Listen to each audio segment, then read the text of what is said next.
बिस्मिल्लाहिर्रहमानिर्रहीम अस्सलाम वालेकुम।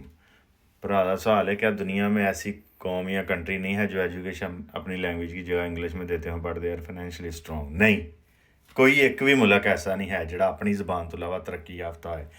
ਜਿਹੜੇ ਵੀ ਅਮੀਰ ਮੁਲਕ ਤੁਸੀਂ ਵੇਖਣੇ ਨੇ, ਜਾ ਕੇ ਗੂਗਲ 'ਤੇ ਵੇਖੋ, ਉਹਨਾਂ ਦੀ ਸਰਕਾਰੀ ਜ਼ਬਾਨ ਉਹਨਾਂ ਦੀ ਕੌਮੀ ਜ਼ਬਾਨ ਹੋਏਗੀ, ਇੰਗਲਿਸ਼ ਨਹੀਂ ਹੋਏਗੀ। ਜਿੰਨੇ ਵੀ ਅਫਰੀਕਾ ਦੇ ਗਰੀਬ ਮੁਲਕ ਵੇਖੋਗੇ, ਏਸ਼ੀਆ ਦੇ ਗਰੀਬ ਮੁਲਕ ਵੇਖੋਗੇ, ਉਹਨਾਂ ਦੀਆਂ 3-4 ਆਫੀਸ਼ੀਅਲ ਜ਼ਬਾਨਾਂ ਹੋਣਗੀਆਂ। ਜਾਂ ਇੰਗਲਿਸ਼ ਹੋਏਗੀ, ਜਾਂ ਫਰੈਂਚ ਹੋਏਗੀ, ਜਾਂ ਰੂਸੀ ਹੋਏਗੀ, ਜਾਂ ਪੁਰਤਗੀਜ਼ ਹੋਏਗੀ, ਜਾਂ ਡੱਚ ਹੋਏਗੀ। ਜਿਹੜੇ ਆਕਾ ਨੇ ਉਹਨਾਂ 'ਤੇ ਕਬਜ਼ਾ ਰੱਖਿਆ ਨਾ, ਅੱਜ ਵੀ ਉਹਨਾਂ ਆਕਾ ਦੀਆਂ ਜ਼ਬਾਨਾਂ ਆਫੀਸ਼ੀਅਲ ਨੇ। ਅਤੇ ਕਿਉਂਕਿ ਉਹ ਬੱਚੇ ਰੱਟੇ ਲਾ ਰਹੇ ਨੇ ਆਕਾ ਦੀਆਂ ਜ਼ਬਾਨਾਂ 'ਤੇ, ਉਹ ਕੌਮ ਤਰੱਕੀ ਕਰ ਹੀ ਨਹੀਂ ਸਕਦੀ।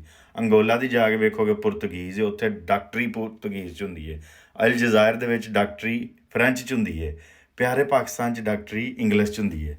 ਅਤੇ ਜਿੰਨੇ ਗੁਲਾਮਾਂ ਨੂੰ ਮੈਂ ਅੱਜ ਤੱਕ ਇਹ ਗੱਲ ਕਹੀ ਹੈ ਨਾ, ਅਤੇ ਗੁਲਾਮ ਇੰਡੀਆ ਦੀ ਮਿਸਾਲ ਦਿੰਦੇ ਨੇ। ਅਤੇ ਇੰਡੀਆ ਇੱਕ ਗਰੀਬ ਮੁਲਕ ਹੈ। ਇੰਡੀਆ ਦੇ ਵਿੱਚ ਅਫਰੀਕਾ ਤੋਂ ਵੀ ਜ਼ਿਆਦਾ ਗੁਰਬਤ ਹੈ। ਲੇਕਿਨ ਪਾਕਿਸਤਾਨ ਤੋਂ ਇੰਡੀਆ ਅੱਗੇ ਕਿਉਂ ਲੰਘਦਾ ਨਜ਼ਰ ਆ ਰਿਹਾ? ਕਿਉਂਕਿ 1.5 ਅਰਬ ਆਬਾਦੀ ਹੈ, ਉਹਦੇ ਵਿੱਚੋਂ 10 ਕਰੋੜ ਬੰਦੇ, 20 ਕਰੋੜ ਬੰਦੇ ਵੀ ਕੰਮ ਦੇ ਹੋਣ ਨਾ, ਅਤੇ ਉਹ ਬਹੁਤ ਜ਼ਿਆਦਾ ਬੰਦੇ ਨੇ। ਅਤੇ ਲਿਹਾਜ਼ਾ ਉਹਦੇ 'ਚ ਜਿਹੜਾ 1 ਕਰੋੜ ਅਤੇ 1 ਅਰਬ ਅਤੇ 20 ਕਰੋੜ ਲੋਕ ਨੇ, ਉਹ ਗਰੀਬ ਔਰ ਬਦਤਮੀਜ਼ ਨੇ।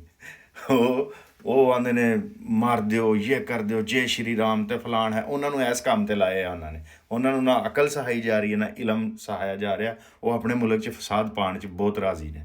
ਅਤੇ ਉਹ ਕੋਈ ਇੰਡੀਆ ਕੋਈ ਮਿਸਾਲ ਨਹੀਂ। ਦੂਜੀ ਮਿਸਾਲ ਗੁਲਾਮ ਲਿਆ ਕੇ ਦਿੰਦੇ ਨੇ ਸਿੰਗਾਪੁਰ ਦੀ। ਸਿੰਗਾਪੁਰ ਦਾ ਰਕਬਾ ਇਸਲਾਮਾਬਾਦ ਤੋਂ ਛੋਟਾ ਹੈ। ਉਹ ਕੋਈ ਮੁਲਕ ਨਹੀਂ, ਉਹ ਇੱਕ ਸ਼ਹਿਰ ਹੈ।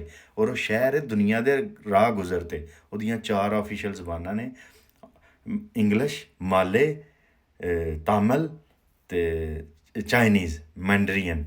ਉੱਥੇ 4 ਕੌਮਾਂ ਵੱਸਦੀਆਂ ਨੇ। ਲਿਹਾਜ਼ਾ ਉਹ 4 ਕੌਮਾਂ ਨੂੰ ਜੋੜਨ ਵਾਸਤੇ ਇੰਗਲਿਸ਼ ਉਹਨਾਂ ਨੇ ਰੱਖੀ ਹੈ। ਅਤੇ ਨਾਲੇ ਉਹ ਦੁਨੀਆ ਦੇ ਰਾਹ 'ਚ ਨੇ। ਉਹ ਕੋਈ ਮੁਲਕ ਨਹੀਂ। ਮੁਲਕ ਦੀ ਮਿਸਾਲ ਹੁੰਦੀ ਹੈ, ਮੁਲਕ ਉਹ ਹੁੰਦਾ ਜਿਹੜਾ 5 ਕਰੋੜ ਆਬਾਦੀ ਹੋਏ, ਜਿਹਦਾ ਰਕਬਾ ਹੋਏ ਕੋਈ 5-7 ਲੱਖ, ਜਿੰਝ ਪਾਕਿਸਤਾਨ ਹੈ, ਜਾਂ ਜਿੰਝ ਇੰਡੀਆ ਹੈ, ਜਿੰਝ ਚਾਈਨਾ ਹੈ, ਜਿੰਝ ਅਮਰੀਕਾ ਹੈ, ਜਿੰਝ ਮੈਕਸੀਕੋ ਹੈ, ਜਿੰਝ ਤੁਰਕੀ ਹੈ, ਜਿੰਝ ਈਰਾਨ ਹੈ।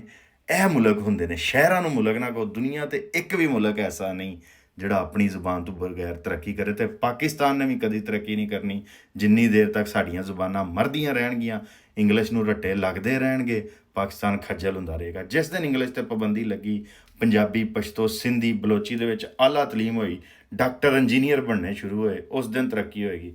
ਜਿਸ ਦਿਨ ਕਿਸਾਨਾਂ ਨੂੰ ਹੁਨਰ ਸਿਖਾਇਆ ਗਿਆ, ਜਦੀਦ ਮਸ਼ੀਨਰੀ ਦਿੱਤੀ ਗਈ, ਉਹਨਾਂ ਨੂੰ ਜਦੀਦ ਤਰੀਕੇ ਸਿਖਾਏ ਗਏ, ਉਸ ਦਿਨ ਪਾਕਿਸਤਾਨ ਤਰੱਕੀ ਕਰੇਗਾ।